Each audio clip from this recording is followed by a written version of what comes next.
Okay! One of my most anticipated games of 2020 is Final Fantasy VII Remake.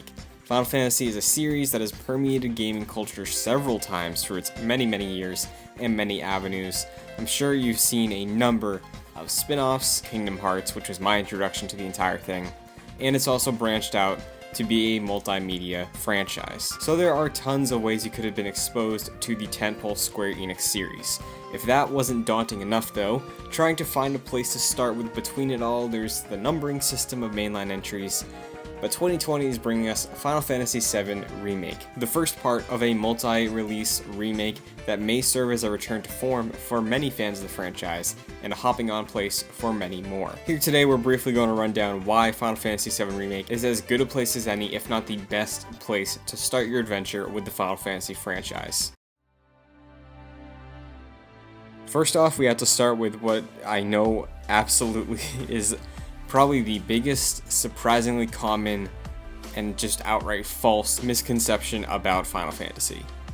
You don't need to play 6 other games before you play 7. The 7 in the title just signifies the fact that there's 6 other massive individual games that have existed before this one. For the sake of comparison, Final Fantasy is essentially an anthology series like American Horror Story, except instead of Sarah Paulson showing up to be a different character every time, we get chocobos on a ranging scale of chonkness. 7 follows Cloud and a group called Avalanche as they try to save their dying planet from the greed and resource harvesting by a corporation of elites in Midgar. Outside of item names, certain melodies that you may hear traveling through the game, as well as names and general appearances of creatures and a character named Sid, there's nothing at all connecting Final Fantasy VII to any other entry in the series. You can go in fresh and not be scared you'd be missing out on story, Easter eggs, or information someone who's played every mainline game in the series wouldn't get. Like seriously, this may as well not be called Final Fantasy, it could be called Final Fantasy Earth's Dying. So for a bit of context about why Final Fantasy VII is a big deal. 7 was initially released on the PlayStation back in 1997 to unprecedented success. The JRPG managed to sell 9.8 million copies off of its original worldwide release on the PS1, while 4 million of those came from Japan.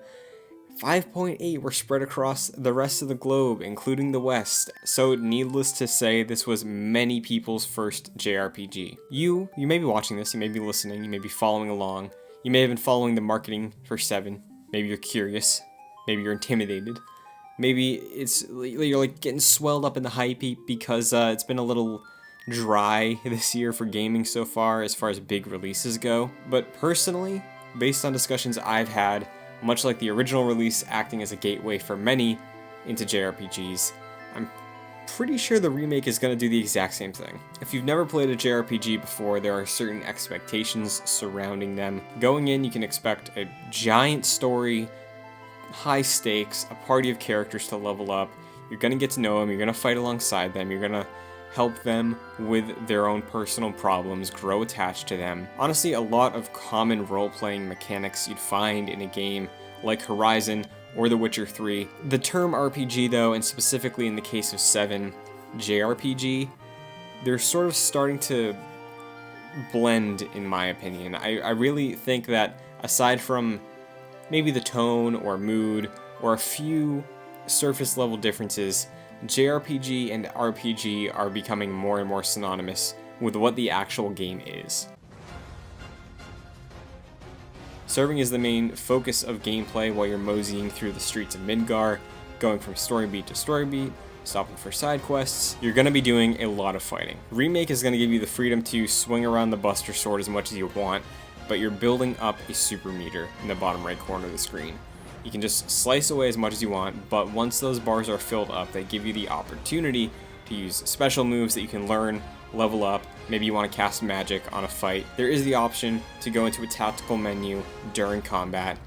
Nothing really changes. It's kind of VATS-like from Fallout, like the world around you will slow down for a bit while you can scroll through your options of attacks. And that's where you really get the footing of having confidence in your abilities as Cloud in this game, or any party member. There's layer there, there's depth, there's a lot of opportunity to flesh out your build for your party and play them the way you want to in this game. While the original on the PS1 had 3 discs in one case, seeing the party travel across a very large world, multiple places, towns, environments, VII Remake, that we're getting in March, is technically just the first chapter of this whole thing. The average playthrough of Final Fantasy VII on the PS1 is around 38 hours for the crit path. This in mind, Square has repeatedly said that the scale of the remake is incredibly massive. This first release we're getting in March alone is 2 Blu-ray discs and 100 gigs worth of content, and considering from my playthrough, the first area of the game being Midgar, where this remake takes place, can take anywhere from 4 to 5 hours. 100 gigs in this remake will most likely live up to the promise they've said of being a full game's worth of content.